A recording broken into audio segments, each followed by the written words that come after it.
안녕하세요. 사랑하는 성도님, 지혜의 주님이 우리와 함께 하십니다. 우리와 함께 하시는 주님을 찬양합니다. 기도합시다. 사랑의 하나님, 감사합니다.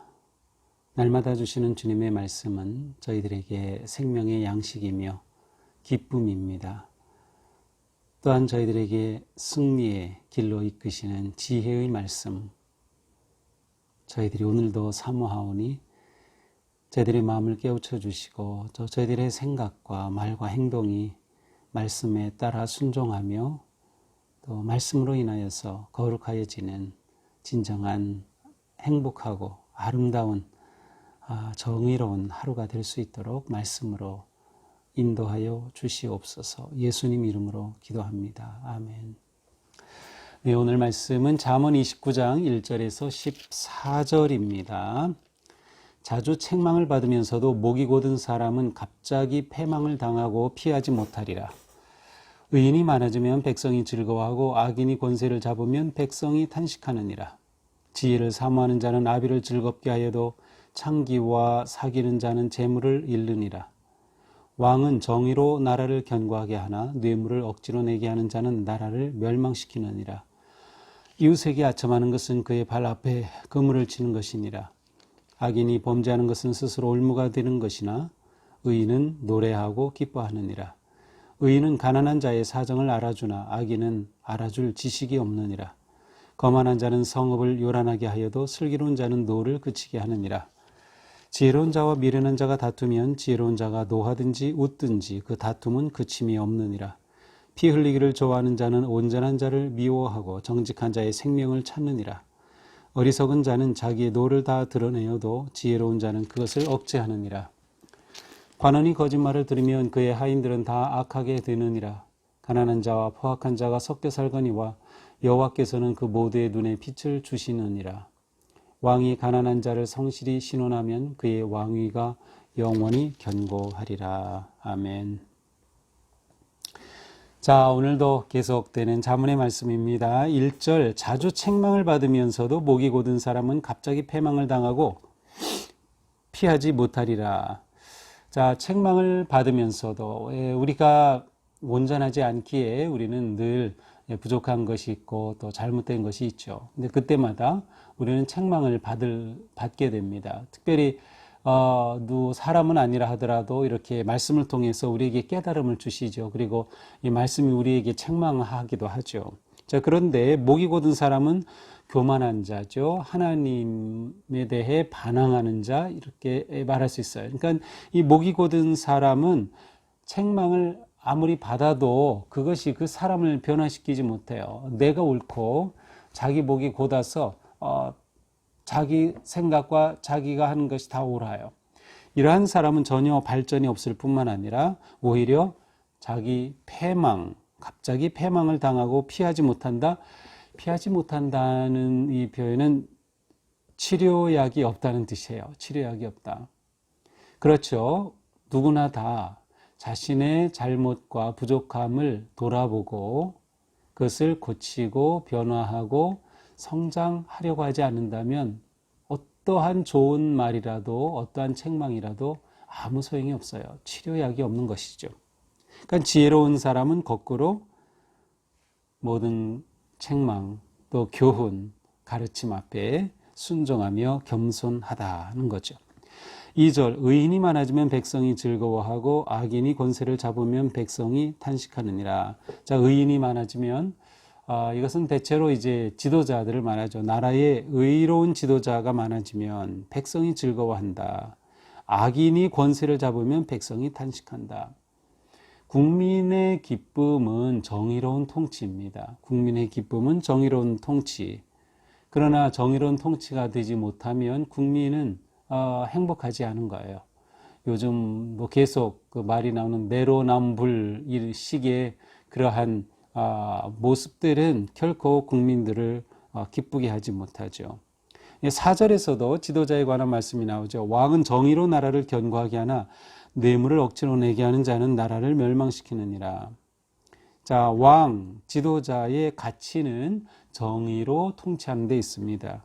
이 정의로 통치하는 것은 특별히 재물과도 관계가 되죠. 그런데 뇌물을 억지로 내게 하는 자. 이 뇌물은 여러 가지로 번역이 되는데 억지로 기부하게 하는 자, 예, 뭐 그러한 경우 가끔 있죠. 그다음 또 억지로 과다하게 과세하는 자, 세금을 과다하게 매기는 것도 포함을 합니다. 이렇게 될 때 나라가 멸망하게 된다. 나라가 안정되지 못하는 거죠. 네, 이러한 내용은 또 12절에도 나옵니다. 12절 볼까요? 관원이 거짓말을 들으면 그의 하인들은 나아가게 되느니라. 자, 지도자는 거짓을 분별해야 합니다. 그리고 그 거짓을 분별하여 거짓에 빠지지 말아야 하는데 거짓말을 들으면 왜곡된 것, 잘못된 것에 귀를 기울이고 그거를 옳은 줄로 알고 받아들이게 되면 그 백성들은 전부 다 애꿎게 고통을 당하는 겁니다. 애꿎은 국민만 고통을 당하게 되는 것이죠. 14절도 나옵니다. 왕이 가난한 자를 성실히 신원하면 그의 왕위가 영원히 견고하리라. 왕의 관심과 통치가 어디에 있느냐 굉장히 중요하죠. 근데 가난한 자에게 있어야 한다. 가난한 자에게. 단지 자신의 권력을 유지하고 자신의 부를 유지하려고 한다고 하면 그것은 그릇된 통치자입니다. 좋은 통치자는 가난한 자에게 마음을 두고 어떻게 가난한 자를 도울까 하는 거죠. 근래에 와서는 이제 정부가 복지에 관해서 굉장히 많이 투자하고 세워가는데 이것은 아주 잘하는 것이죠. 가난한 자가 없게 하기 위한 복지를 제대로 하는 것, 이것도 나라를 견고하게 세우는 바른 통치의 모습입니다.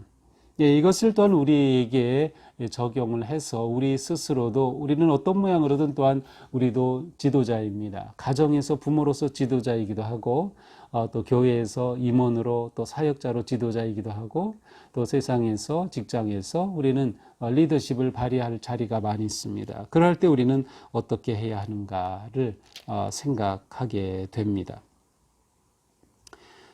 다음 5절입니다. 이웃에게 아첨하는 것은 그의 발 앞에 그물을 치는 것이니라. 6절 악인이 범죄하는 것은 스스로 올무가 되게 하는 것이나 의인은 노래하고 기뻐하느니라. 자, 이웃에게 아첨한다. 아첨한다는 것은 가문이설로 속이고 자기의 이득을 취한다는 뜻입니다. 그러니까 이웃에게 이렇게 가문이설로 속이면서 이득을 취하는 사람은 그 앞에 그물을 치는 것이다. 그물은 올무죠. 거기에 한번 걸리면 빠져나올 길이 없어요. 도리어 넘어진다. 도리어 망하는 인생이 된다라고 하는 거죠. 6절도 같은 의미입니다. 그래서 악인이 범죄하는 것은 스스로 올무가 되는 것이다. 스스로 그물에 들어가는 것과 같이 되는 것이다. 그러나 의인은 노래하고 기뻐한다.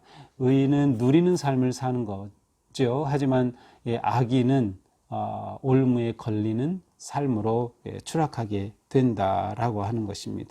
그러니까 우리 인생의 올무와 함정에 빠지지 않는 것이 지혜로운 삶이죠. 지혜로운 삶은 기쁨을 누리고 또 즐거움을 노래하는 그러한 삶입니다. 7절 의인은 가난한 자의 사정을 알아주나 악인은 알아줄 지식이 없느니라. 자, 의인은 또 지혜로운 사람은 가난한 자의 사정을 알아주나. 잠언에서 계속 이 가난한 자, 억압받는 자, 눌린 자들에 대한 관심이 지혜로운 삶과 연결되는 것을 봅니다. 그러니까 의로운 사람 또 지혜로운 사람은 가난한 자의 사정을 알아주는 거예요. 다시 말하면 사회적 감수성이 깊은 것입니다. 그래서 주변을 돌보면서 내 도움이 필요한 사람, 구제가 필요한 사람, 이런 돕는 삶을 사는 사람이 지혜롭고 의로운 삶을 사는 거죠. 반면에 악인은 알아줄 지식이 없다. 그래서 알아줄 지식이 없다는 것은 가난한 자를 위한 권리를 보장하고 그들을 위해 정의롭게 해줄 그러한 지식에 관심이 없다는 것을 표현하는 것입니다. 더 나아가서 거만한 자는 8절 성읍을 요란하게 하여도 슬기로운 자는 노를 그치느니라. 교만한 자, 거만한 자, 자기 의에 빠진 자는 아주 사람과의 관계에 있어서 다른 사람을 경멸하죠. 무시하죠. 그래서 계속해서 갈등을 일으킵니다. 그래서 성읍이 요란합니다. 그런 사회는 요란할 수밖에 없어요. 자기가 잘났다고 끝까지 주장하면서 잘못을 인정하지 않으면 사회가 얼마나 복잡해집니까? 반면에 슬기로운 자는 노를 그치게 한다. 슬기가 있는 사람은 그러한 것들을 다스릴 줄 아는 거죠.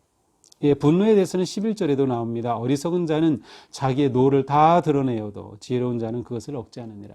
자, 어리석은 자는 자기의 노를 다 드러낸다. 자기의 분노, 자기의 그 감정 모든 걸 다 드러냅니다. 감출 줄을 모르고 가라앉힐 줄을 몰라요. 사회가 이러한 사회가 되면 그래서 자기 옳은 거를 그냥 한 끝까지 주장하고 조금도 감출 줄 모르면 얼마나 이 사회가 혼란하고 복잡한지 모릅니다. 우리가 살아가는 모든 관계도 그렇죠.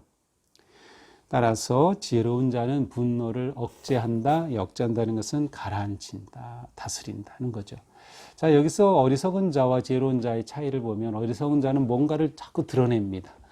분노도 드러내고 자기의 탐심도 드러내고 거짓도 자꾸 계속 드러내는 거. 그러나 지혜로운 자, 의로운 자는 그것을 누를 줄 압니다. 다스릴 줄 아는 것이죠. 그러한 것이 통제하고 절제할 줄 아는 삶이 얼마나 아름다운가를 보여줍니다. 9절 지혜로운 자와 미련한 자가 다투면 지혜로운 자가 노하든지 웃든지 그 다툼은 그침이 없느니라. 자, 여기서 다툰다는 것은 소송을 한다는 뜻인데요. 지혜로운 사람이 어리석은 사람이 잘못한 것을 가지고 소송을 했어요. 그렇게 되면 어떻게 된다는 거예요? 지혜로운 자가 노하든지 웃든지 하게 된다. 이 말은 그 어리석은 자가 자기가 소송을 당하면 폭언을 하고 야유를 보내고 그렇게 한다는 것입니다. 그래가지고 그 다툼이 그침이 없다. 아주 그 법정이 그냥 복잡해진다. 그러니까 이 어리석은 자, 또 불의한 자는 법정에서조차도 이렇게 복잡하게 만들어 간다는 그러한 뜻이죠. 어쩌면 여기에는 따라서 이 악한 자를 놓고 소송을 하는 것을 좀 조심스럽게 지혜롭게 해야 된다는 의미가 있는지도 모르겠습니다. 13절입니다. 가난한 자와 포악한 자가 섞여 살거니와 여호와께서는 그 모두의 눈에 빛을 주시느니라. 그렇죠. 우리가 이 세상 살아갈 때는 가난한 자, 부한 자, 의로운 자, 불의한 자, 다양한 사람들이 섞여 살고 있습니다. 그런데 하나님께서는 모두의 눈에 빛을 주신다. 생명을 주신다는 뜻이에요. 빛은 생명이에요. 그래서 하나님께서는 모든 사람의 생명을 주신다. 그러니까 하나님의 은혜는 누구에게나 공평하게, 또 하나님의 사랑은 공평하게 드러나고 사람들에게 임한다. 그러나 그 사랑을 받을 줄 아는 사람, 지혜로운 사람이죠. 그 사랑을 누릴 줄 아는 사람, 지혜로운 사람이에요. 그러나 불의하고 교만하고 거만한 자는 그 사랑을 누릴 줄 모르고 자기 주장과 자기 세계 속에서 살아갈 뿐이죠. 자, 오늘의 말씀입니다. 오늘의 말씀을 보면서 우리가 리더십을 발휘할 때에 가져야 될 것이 무엇인가를 보게 됩니다. 그것은 들을 귀가 열려져야 한다. 들을 귀. 우리가 부모라면 자녀의 마음에 대해서 그들의 마음을 들어줄 수 있는 귀가 있어야 되는 거예요. 보는 눈이 있어야 됩니다. 이 사회에 가난한 자가 있는지 억울한 자가 있는지 왕이 그렇게 보는 눈이 있어야 돼요. 그러지 않고 자기의 권력만 유지하려고 한다면 그 나라는 불행한 나라가 되고 말죠. 그래서 우리에게 들을 귀가 있고 보는 눈이 있어야 된다. 더 나아가서 품어주는 마음이 있어야 된다. 품어주는 마음. 마음에 들지 않은 사람이 있을 수 있고 그릇된 것이 보이는 사람이 있겠지만 왕이 그것을 품어주지 않으면 어떻게 합니까? 우리가 살아가는 삶에서도 마찬가지죠. 가정도 교회도 마찬가지예요. 품어주지 않고서는 평안할 수가 없기 때문이죠. 또한 우리가 지혜롭게 산다고 하는 것은 우리의 삶이 평온함 가운데 살아가는 것이다. 그리고 안정감 속에서 가난하고 힘든 자를 배려하고 돌보는 삶을 사는 것이다. 하나님은 우리를 이러한 삶으로 부르시고 또 그러한 삶으로 우리를 보내십니다. 이것이 지혜로운 자의 모습이죠. 이렇게 살 수 있다는 것은 겸손하다고 하는 뜻이기도 합니다. 하나님께서 모두를 사랑하시는 것처럼 그 사랑으로 나도 그렇게 겸손하게 순종하며 살아갈 때 우리의 삶이 평안하고 또 안정되고 기쁨과 즐거움의 노래가 끊이지 않는 그러한 복된 삶이 될 줄로 믿습니다. 기도합시다. 주님, 오늘도 주신 말씀으로 저희들이 새로워지고 또 이 말씀에 순종하면서 오늘도 어제보다 좀 더 나은, 좀 더 거룩한, 좀 더 바른 행복한 삶으로 나아갈 수 있도록 인도하여 주시옵소서. 저희의 삶이 들을 귀를 주시고 볼 수 있는 눈을 주시고 품을 수 있는 마음을 허락하여 주시옵소서. 예수님 이름으로 기도합니다. 아멘. 자, 오늘도 주님의 은혜 안에서 복되고 아름다운 삶 되기를 축복합니다. 사랑합니다.